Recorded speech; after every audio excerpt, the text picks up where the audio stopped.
welcome. Happy Thursday here. Yes, today I have my guests with me at the same time, which is quite refreshing for my audience without any audio. So yes, welcome to another show, the Get Naked Talk with Dr. Aura. And today I have a very close friend and what I call a superstar in my book, Mr. Jeffrey Cobelli. So welcome to the Get Naked Talk. Hello. I'm at superstar status in your book?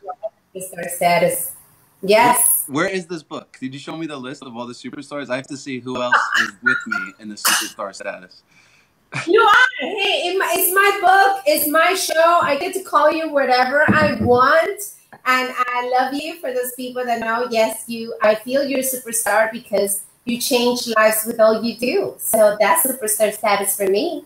Can I tell you what's really enjoyable? So I've watched you've been doing these, and I got to watch more of them because I don't know what it's so interesting to watch you because I don't know what your goal is. I think you just want to talk about stuff, and which is great. I mean, that's what I love to do too.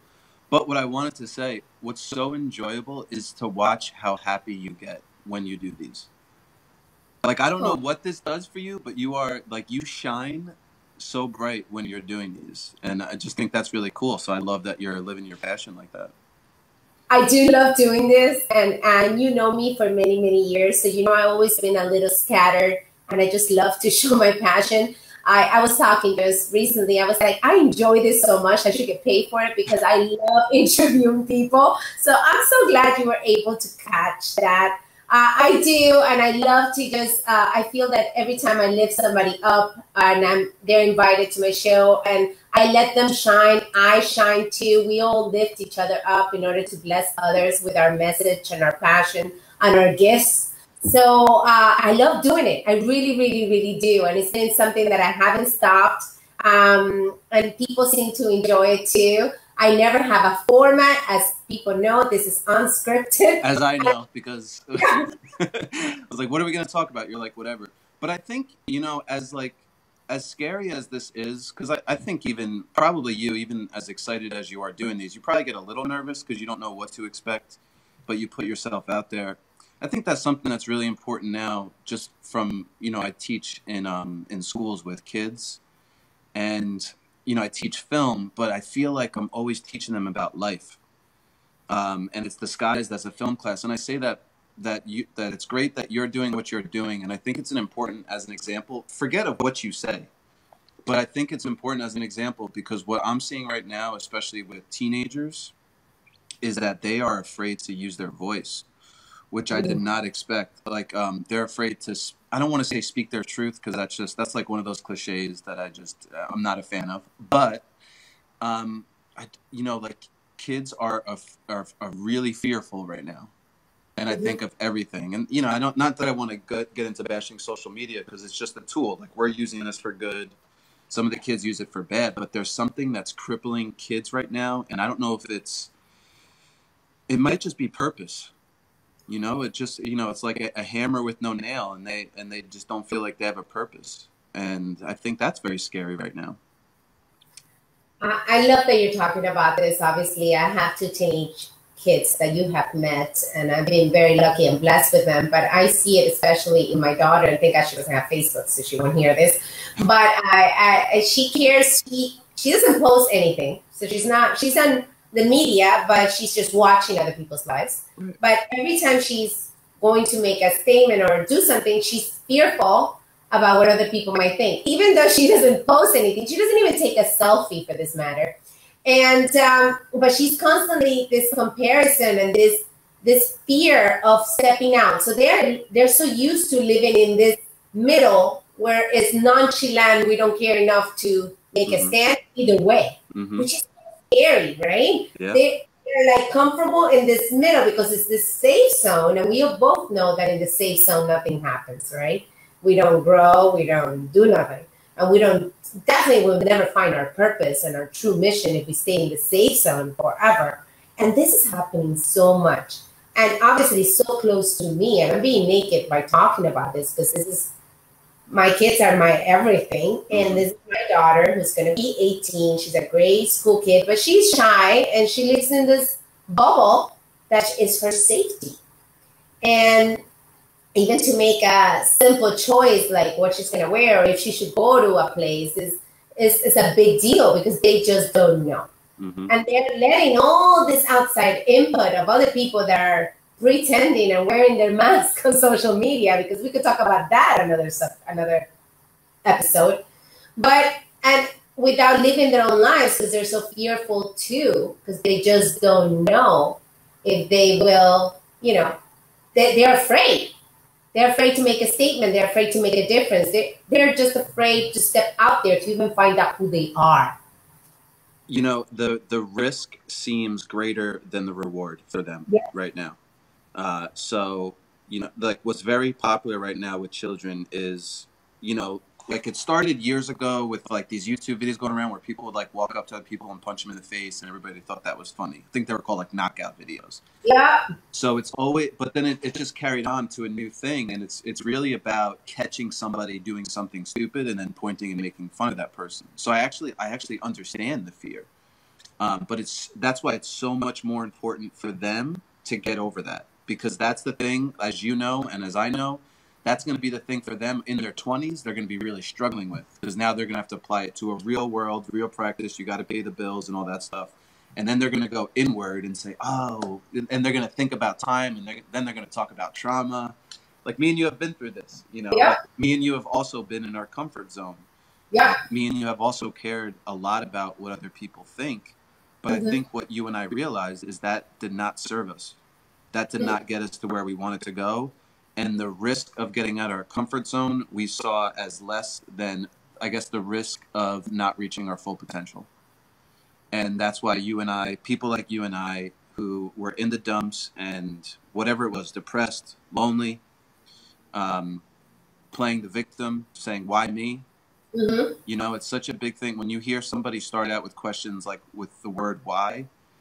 A lot of the times I just, so I don't know what you want to talk about. Sorry, I'm going to go because I can go into rants in different ways. I don't know what you want to do, but I think that's important just for people to catch like the words that they say. Before we change the subject, Yeah. I think it's so important that you tell me you are working with kids. Okay, so I want to do a whole Get Naked series just for teenagers because I find that it's so important for them to find their true self, for them to tap into their passion, their purpose, and to regain the self-love that is going to give them the security to get out there.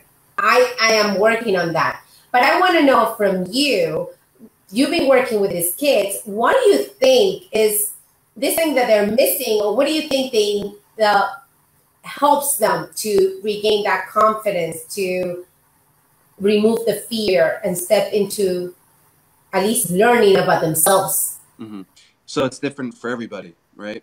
But I would say one of the main things that comes through, because it was so scary I did a presentation at this middle school. It was in front of 6th, 7th, and 8th graders. There was 1,000 of them, and I had to talk for an hour and a half. The thing that That's a tough crowd. Yeah, it's much tougher than doing stand-up in front of 40 people.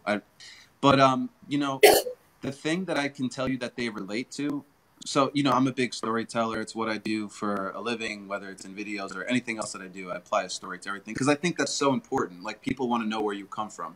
So when people, and especially kids, look at my life now and they see I have 1,000 Instagram followers and like 100 YouTube subscribers, they think I'm famous. So they idolize me. So that a couple of things that I see is they idolize different people than we did. Like I used to idolize a lot of girl bands, like musically. So like No Doubt, TLC, like those are my idols. They don't care about, their idols are YouTubers. So they're watching other people do something for themselves, but they'd rather watch than do. And I don't know if that's a good or bad thing, but that's what's happening. But it's back to that crippling thing where they're afraid to do something, or they feel like they're not worthy of that thing that they want. So I think the thing that I communicate that, because I'm always adapting. Every talk I do, I'm changing a little bit. But this sentence where I tell them, your struggle is your gift. The struggle is not the thing that's going to keep you back. The struggle is the thing that's going to set you up. And when they start hearing stuff like that, because I talk about, you met me, so we've known each other for 11 years, almost on the dot. Yeah.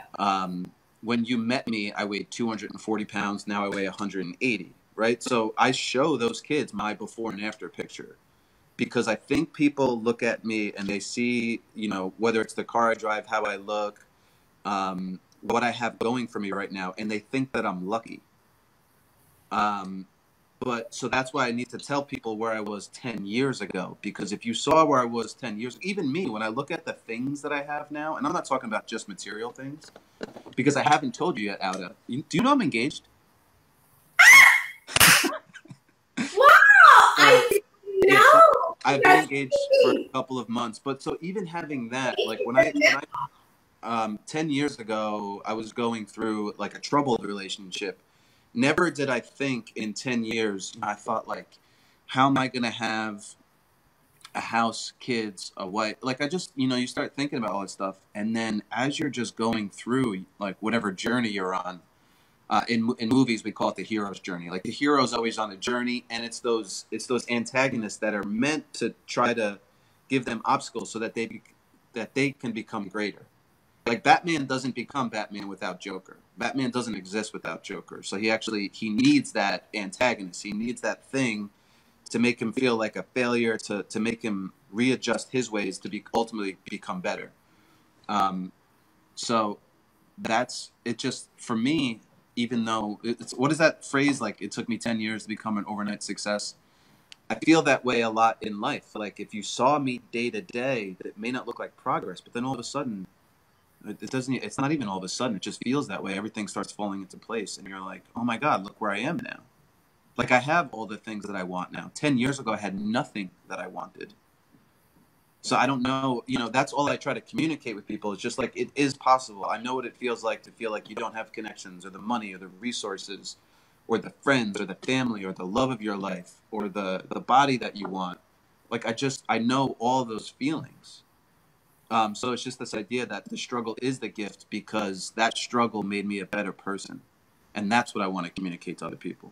I love it, and I think that's a great message because we all struggle with things. Hey, we known each other for a while. We have all had our struggles, and yeah, and I'm a different place than I was 10 years ago by many miles, right? But I love that the struggle is your gift. It's just like the challenge is your sauce. I tell my clients, the challenge is the sauce, okay? That is the sauce that is going to make it all taste better, and then just keep figuring out what is your best recipe. It is the challenge. It is through the challenge we find that recipe. So, which is the same thing, right? We're both saying the same thing, and it's embracing, just like, you know, embracing that part of yourself, because there will always be challenge, even at this point that you are in your life, that everything is going how you never expected it, right? Never expected. It is how you expected it recently. Trust me, you have been working day by day to get to where you are now. Same with me, same with everybody that is on this journey.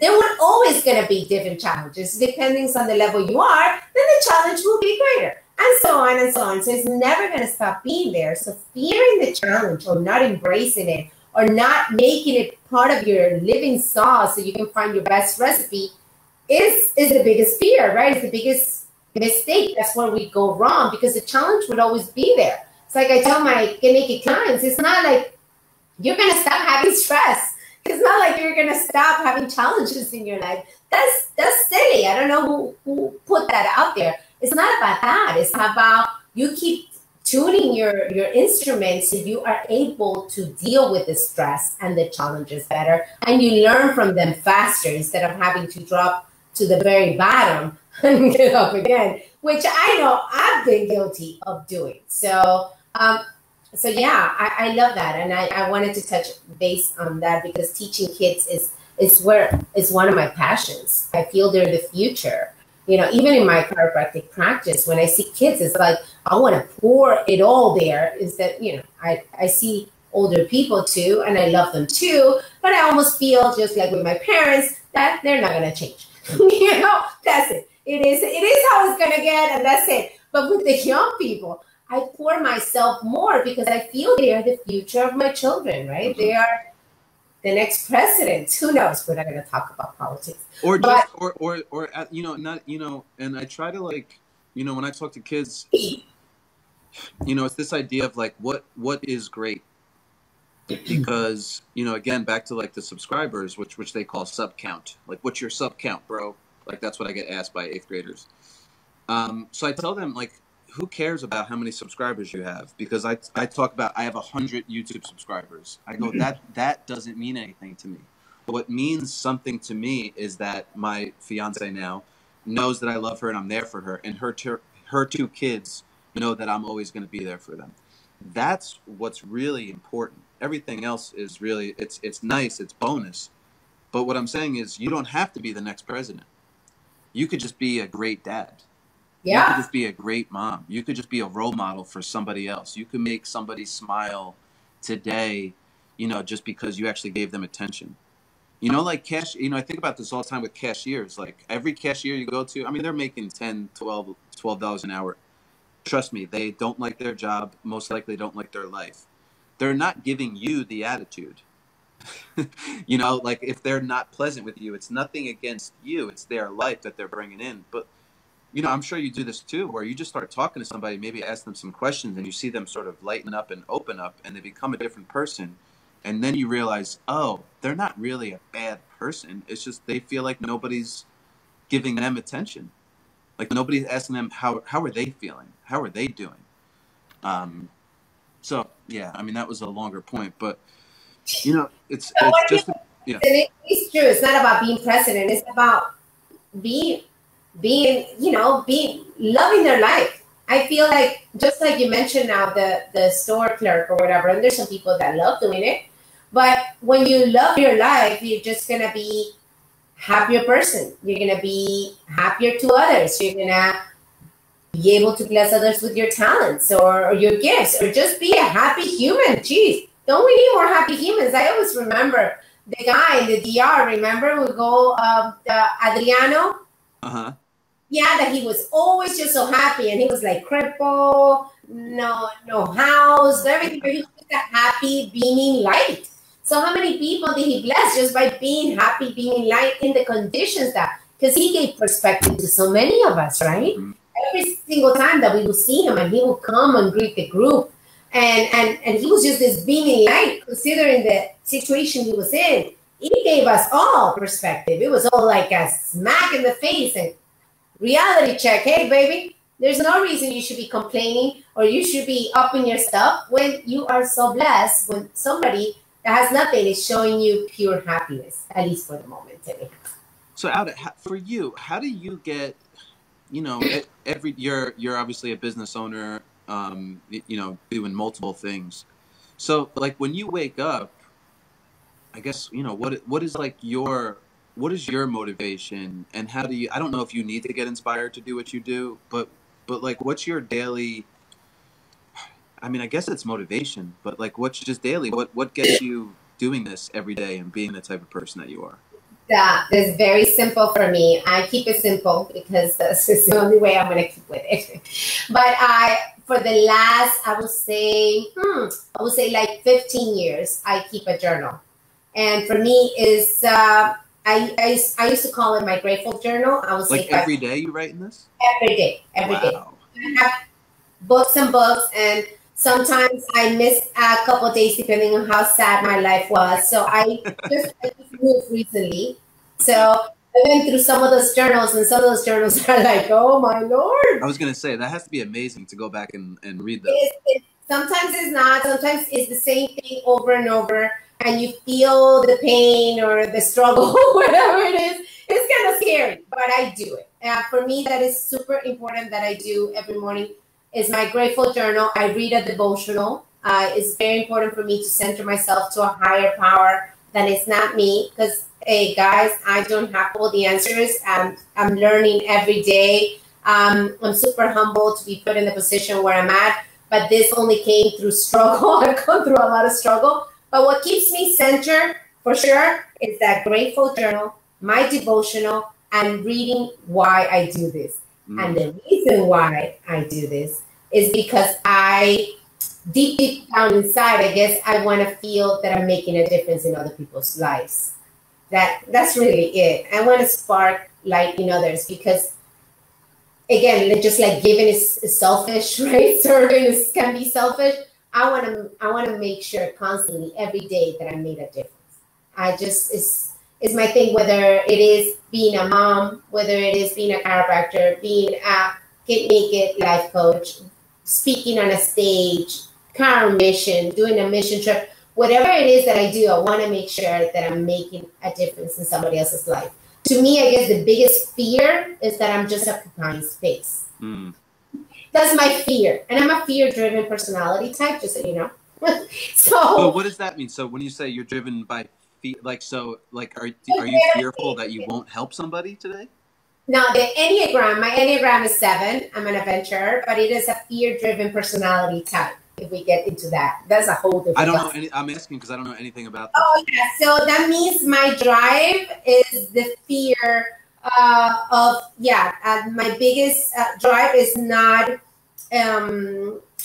control, is not pain, is the fear of not making a difference, the fear of not living fully, the fear of living something undone. So that's what takes me to do a lot of my crazy things.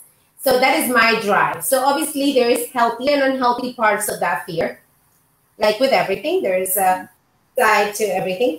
But what keeps me in the middle is just what I found that is my healthiest is just making sure that I'm doing something positive for others or myself. I am in that equation too. So every day, even if it's just, let's say I had a cold, a really bad cold, Monday and Tuesday, I was horrible. And yesterday, actually, I had somebody that was going to come video me at home for a video I'm doing for a company. I thought about you. I couldn't, I had to cancel it because I had to take the day kind of for me because I couldn't barely talk, right? So I didn't do much significance yesterday. Well, I interviewed our friend JC and his girlfriend, and the audio was horrible. But I feel like I didn't do much for all the other things that I had planned in my perfect calendar that I had to do to keep moving and help others. I didn't, but it was okay. And as long as you're okay with that, because that was feeding me, and the healthier I am, I preach self-love and Get Naked, obviously. You cannot give what you do not own, right? You cannot, a naked man cannot lend his shirt. He doesn't have one. Mm. So that is very, very important in everything that I teach, is that you do you first. So, yeah. No, it's a huge point, like, because I think sometimes people feel like they're being selfish when they think about themselves. But I can relate to that too, because, I mean, like you just said, like when we first met, I felt like what you were saying, but I was doing that all the time. Everything was about doing things for others. And where did that leave me? It was unhealthy, unhappy, all that stuff. So it wasn't until I started taking care of myself that I could really help others. That is so. That was actually a big thing in terms of, I used to have like a negative mindset in terms of money, basically because I read the Bible wrong, and it said like blessed are the meek, which is not really, it's paraphrased. It's not really the full story. Like God didn't want you to be poor. Maybe he wants you to be humble, but not poor. But I realized that, I wanted to accumulate money and wealth, not just for me, but because I wanted to be able to have the time freedom and the financial freedom to really serve other people. And that was definitely like a huge shift for me. I don't need to answer that. Good. And I think, I'm sure you help people with this all the time because, I was thinking about when you were talking about you read back in your journals. I'm sure sometimes you go like, oh, wow, those are some dark days. But then I'm sure you look back at that and you'd be like, you were worried about something that didn't even happen. Yeah. So much of this idea of stress, which is just sometimes how you look at the thing. Mm-hmm. So for me, money was this neutral thing. And for years, I looked at it negatively and I didn't have any. And then when I had a positive view on it, I realized I get more, but not because I was just like hoarding it. Like there's things that I'm doing with it that's beneficial. So and that just happened from a perception shift. I'm still the same person, doing the same things. Yeah. Yeah. It's how we change the glasses to view our reality. Because probably, I am the same girl that I was 10 years ago, and it's, I found some journals that were like, I want to burn. But, I was like, But it's the same. I'm the same girl. And probably I'm faced with the same stresses. Yes. I am facing the same stresses. So Definitely. I see it differently. I let things affect me in a different way because I changed my view, my perspective, my beliefs, my core beliefs, and my values. Everything has shifted around it, but I'm exposed to the same things. I just react differently. I no longer blame others for whatever is happening. I have worked on myself this much that now it's like I see the blessing even when somebody screws me over. You know, I'm like, oh, thank you. That was awesome. Thank you. I just learned that. Wow, God bless you. You know, and people, my friends are like, you're so stupid. Why would you do that? I'm like, no, because it's truly, I see it that much faster. Like that somebody screwed me over because I needed to learn something or tap into something that I'm doing. And it's a mirror image. And I just got better because of it. So of course I have to give them thank you.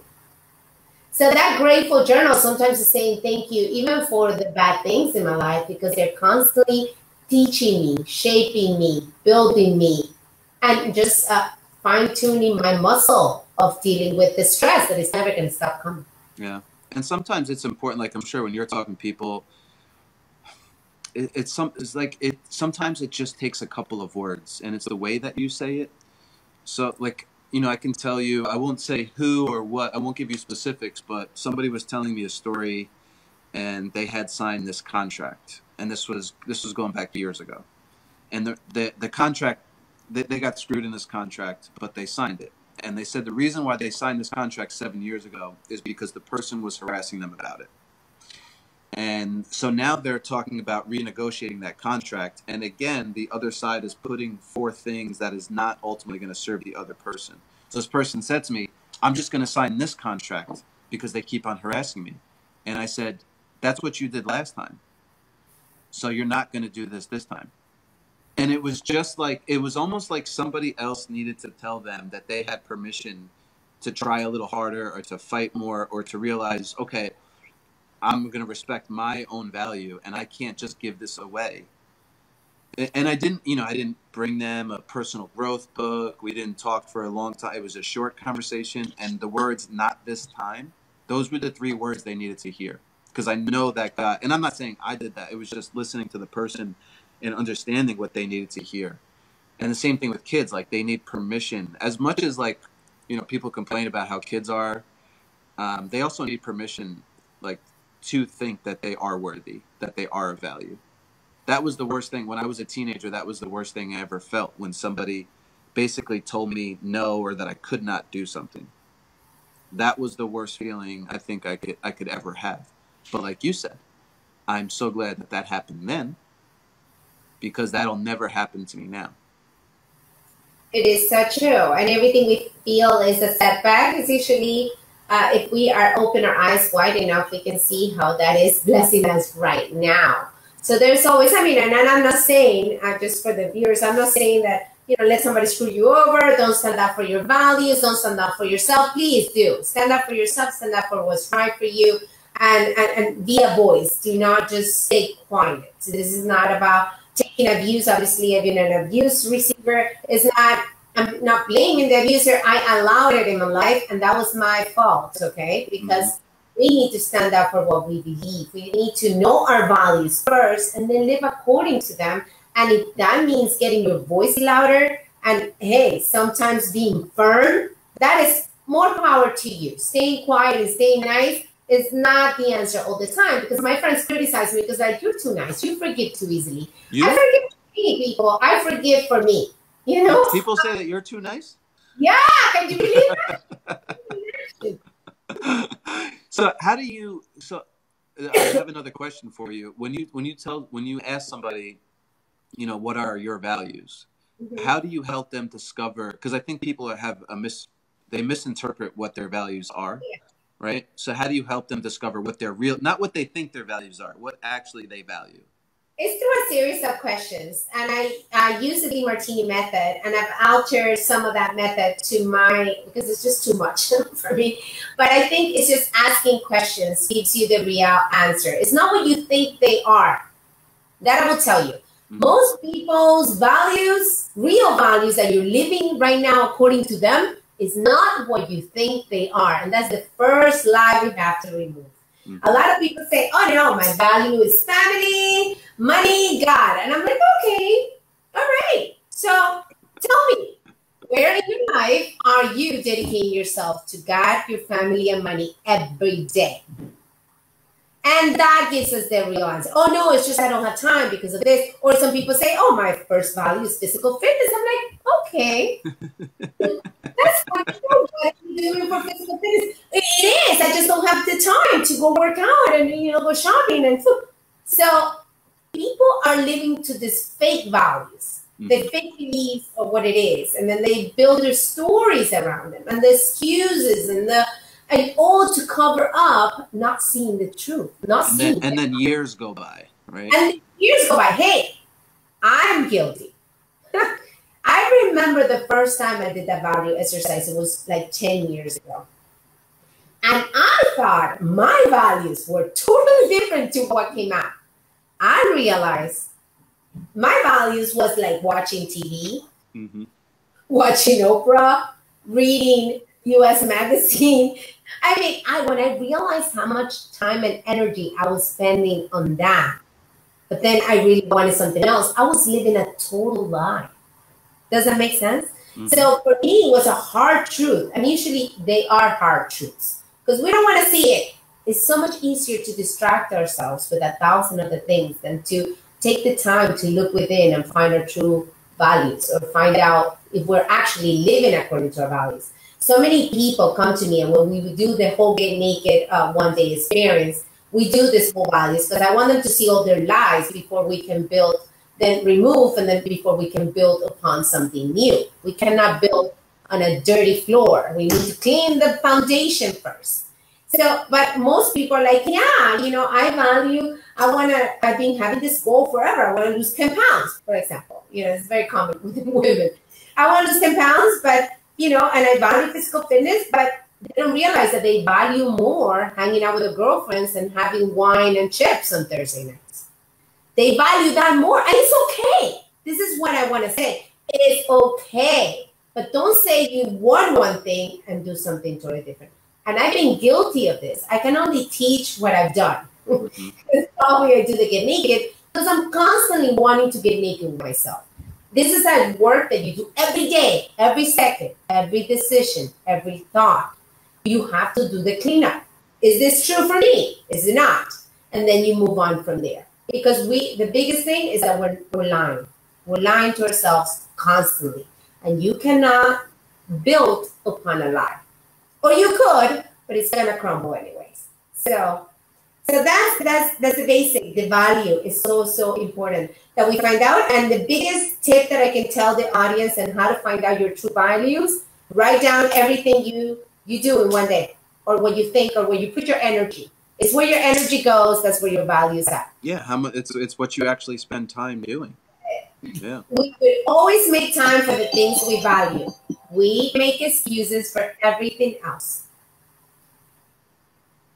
I am guilty of it too, Jeffrey. I'm in this with you. I'm in this with you. I am no guru. I'm nothing special. I am just a girl on a journey, and I decided to share my journey. That's it. I'm writing a book. I started writing a book, and I'm actually very fearful that it's going to tell the truth. Well, I was going to ask you, you said you do things because it's almost like a fear of missing out mentality. So does fear ever stop you from doing anything? Yeah. I mean, fear is either pushes me and stops me. It's both ways. There is this yin and yang. Right. I want to know like the scientific psychology behind that, because your brain transfers. It says, okay, I'm fear one way, but like F this, I'm going to do it. But then also fear. Yeah. Because I just don't have, I can't relate to fear. I don't know. Yeah, that's my driver. So I do things because I fear them. Like I hate working out, so I do it because I fear. I hated running. I did a half marathon because I hated it. Because I fear, so I like to conquer my fears by doing and getting really uncomfortable. And then you're no longer uncomfortable when you do them. But sometimes I am fearful and the fear stops me. writing my book and writing my Get Naked story and going through my past and going into deep into relationships and everything that I have gone through, I'm fearful because that means my friends, my children, my everybody is gonna know some ugly, ugly truths. Yeah. That probably should not be public, but probably should not be public. You know, even my boyfriend, he's like, "Are you sure about this? Your mom, you're gonna kill her probably." And you know what? It helps. You wouldn't. You'd be surprised. Like. So we were just talking about the balance of it. There's going to be just as much blowback from your book as there is growth and positivity. I just think it's important. Like, what value is it? You know, this is how I would ask myself in this situation where you're in. What is the value in keeping it inside? And for me, like thinking about when I go out there and, you know, I've been talking about my brother more recently, my basically like missing brother who I haven't seen now in 7 years. I did not talk about that for like the first 3 or 4 years he was missing because I was worried about how my family would interpret it because they're, you know, actively and presently going through it and coping in their own way. So it's like, oh my God, if I start talking about this, is that gonna, but you know what? It's like, that's not my problem. Like that's actually other, if there's an issue with talking about something that's going on in, I mean, listen, there's some things that go on in your family you don't need to talk about. Like it can be kept in house. But this, I know that there's people just living in pain. I know there's other people like me who have, you know, when it comes to mental illness, they're ashamed of talking about like someone close in their family because it's like, oh, this is a stain on the family and every, you know, this is personal. And I get that, but there's also a lot of other people who are doing that. So this affects so many people. Like it's huge for me to talk about, or, you know, what's happening now is there's an awareness of mental illness. Like it's definitely happened. Bipolar and schizophrenia, people are talking about as a disease. That's great. But nobody's talking about, you know, I come from a family of 5. So there's 4 other people who are negatively impacted by this situation. So it's like, well, what about them? And I just know that if that's just one family, there's many other families out there like that. And somebody, and if it has to be me just to get somebody else talking about it, then I'll do it. And that's the value. So there's no, that's why I asked you that, because for me at this point, I've recognized in my life, there's no value in me holding in talking about my brother. There's no value in that. So why am I going to choose that? That's my personal choice. Obviously, and what you're saying is always asking the right questions that is going to lead us to the answer, because the answer is always within. And yes, how is not doing it serving you or serving others, right? How is keeping it quiet going to help others or help yourself, right? And if you can ask yourself that and say that, you know what, for me, it's total value to keep that inside, then I say do that. Which is fine. Like it's been for a while. Obviously, my kids are a certain age that I feel I could, you know, I don't shy away from telling them the kind of life I've had and the experiences and how naked I've been. I've been so naked with them, probably they're tired of hearing it. They're like, please, mom, just, you know.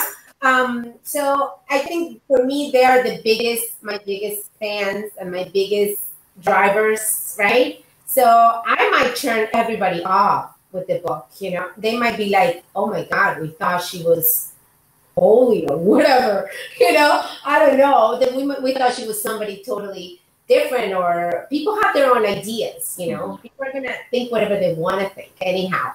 But this is, by letting your truth. And I'm sure some people are going to be moved by it, and they're going to be able to step out of something like that, be able to rise above when you thought there was no hope.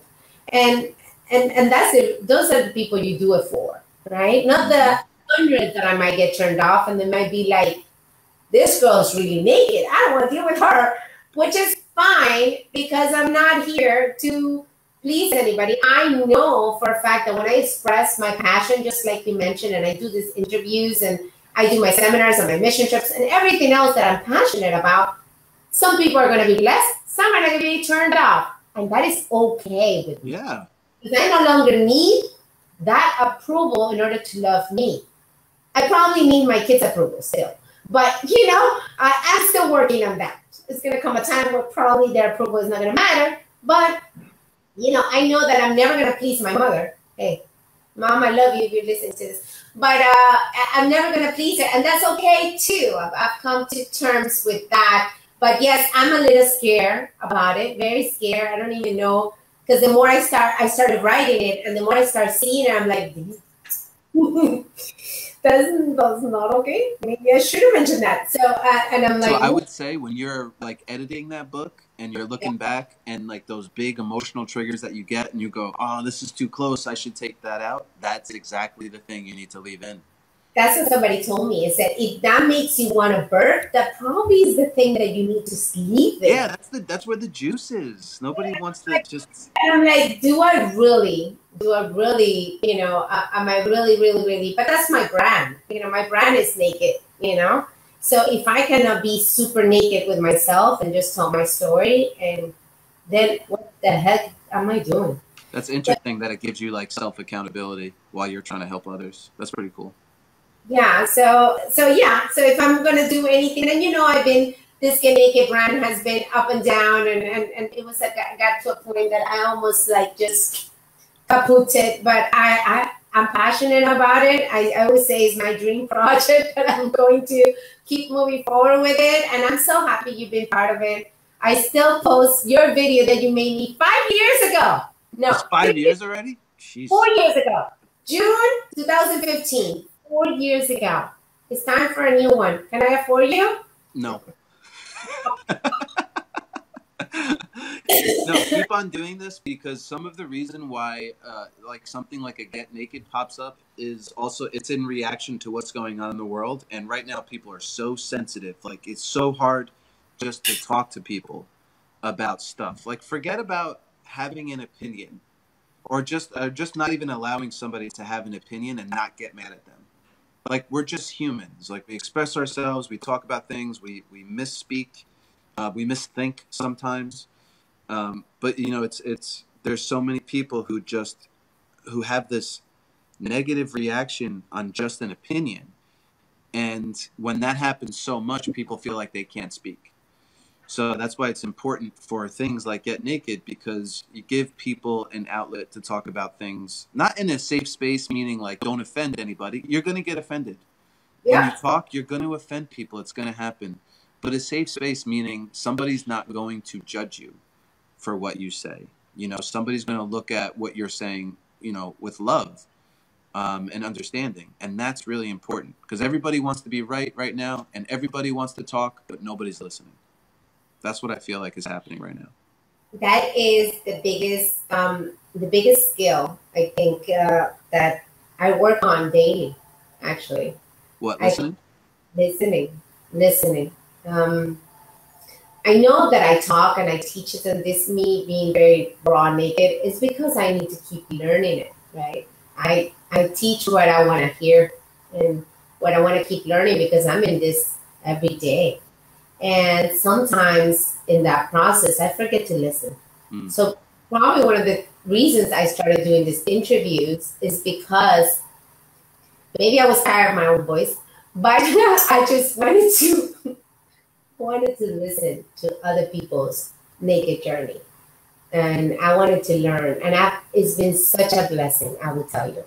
I don't know, I think I've interviewed like 25 or 30 people by now. And you don't even realize you're developing a new skill. Like just in your interview process, like I'm sure your first one was probably not that good, and it's getting better. And I just love it, Jeff. And I've learned so much from people. And I've gotten a whole different light on things. It's always like right now I'm learning. Probably that's why I light up, because I ask people about their passion, and with their lights me up. And I'm like, this is why I do this in my lunch hour. This is why I do this on my day off. This is why I do this even though I don't get paid. Just because it's just so beautiful to see other people light up. And that is my whole purpose, is sparking the light in others. So interviewing goes right hand in hand with my purpose. I just wish I got paid for it. No, but you might be without even realizing it. Payment, obviously you would agree with this. It doesn't always have to be money, but it's, talking about the skill that you're building. Cause I tell people, cause people are like, why did you get into film? And I can never really answer it. Like I've always been into media. I got into that early, but again, back to the struggle is your gift. In my family, I'm the youngest, like when you count cousins, like for the longest time, I was the youngest of like 20, 30 cousins, you know, then throw in aunts and uncles. So in my family, holiday time, performance was a big deal. So like if you were practicing an instrument, like at Christmas, you were going to play violin. And then the other cousin was going to play the piano. And then somebody was going to sing. And then sometimes they did magic shows. But I'm saying this because I was the youngest. So a lot of times I wasn't involved in that process. So as a 6-year-old, I'm watching my older cousins perform and all this, feeling left out at the moment. Why don't I get to do this? I can't wait to grow up. But what my family did was also basically like give me the camera. So from early on, you know, I was filming and I was observing. So little did I know that I thought that I was like getting screwed over in the moment. Little did I know I was actually building a tool set that was going to allow me to build a career later in life. So that's what I'm saying with you. You just never know exactly like what that's leading to. You never know. Like, so the struggle is the gift. That struggle, that feeling left out was one of the most important things that happened to me.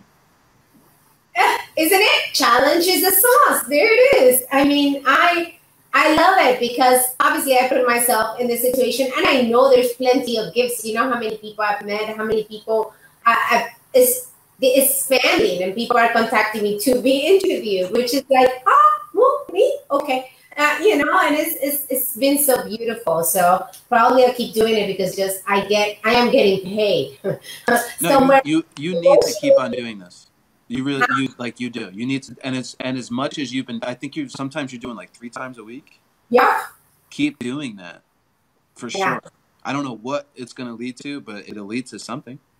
Yeah. And I enjoy it. You know, I guess at some point I hate it. Probably it's not going to work and I'm not going to be dynamic with my guests. And so it's not going to work. But this is so great. So for people, because we've been doing this for an hour, because I could talk to you for like 100 hours. An hour already? Wow. It's been an hour.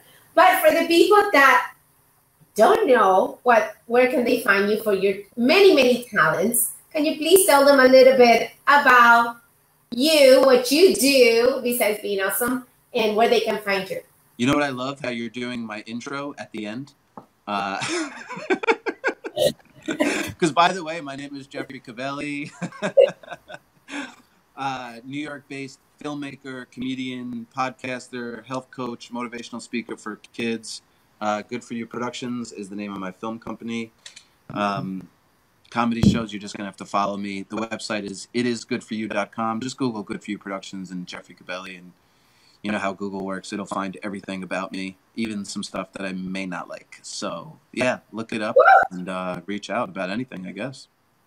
I love it, and I'm sorry I didn't introduce you. I usually do it at the beginning. This conversation started so different than what I'm used to, which probably is a blessing to that. I'm not sure. But I'm so happy to congratulations on your engagement. Thank you. I want to see you live on a comedy show. Please send me the dates. Maybe I can fly up and see you. I know I'm going to be in the first weekend in October in New York for a seminar. I think I'm speaking at a seminar. I'm going to book a show just for you. Would you? Yes, please. I want to go. I do want to go. I've been saying this for a while, and I can't wait to meet your girl, which I want to meet. Yes, and I'm very excited about everything. And yes, if you need any videos, anything, you are the man. You are such a storyteller. I wish I can. I'm gonna just send me your budget and send me how much it's gonna cost me. Maybe I have a house in the Keys. Maybe you can come with your girlfriend, stay at the house in the Keys, and then we'll make a video. How about that? I feel like you're trying to negotiate with me and already talking me down, and we'll talk. For sure. I just wanted to put it live, put it out there, you know. Hey, it's okay. Something sticks eventually. This has been fun, you guys. You can both find us on Facebook and other media. Just like you said, it's Good For You Production, and he is indeed good for you. Please sign up for Rate My Show and subscribe to my Get Naked podcast. And it's been a pleasure. You have yourself a lovely Thursday. And if you are in town and speak Spanish, I'm having my Get Naked experience in Spanish this upcoming Saturday, April 27th, in my office, 12 to 6. Awesome. I think 2 spots left, but it's going to be exciting. It's my first time in Spanish. Can you believe it? My first. Why? It's like Spanish is my first language. It's almost like God, right? This was so fun. Please like, share, comment, let us know what you thought. I hope you enjoyed this conversation. It was longer than usual, but I could speak to this guest for a long, long time. I love and appreciate you, and I'm so happy to see you happy. So thank you, everybody. Have yourself a lovely day. Thanks for having me. Ciao.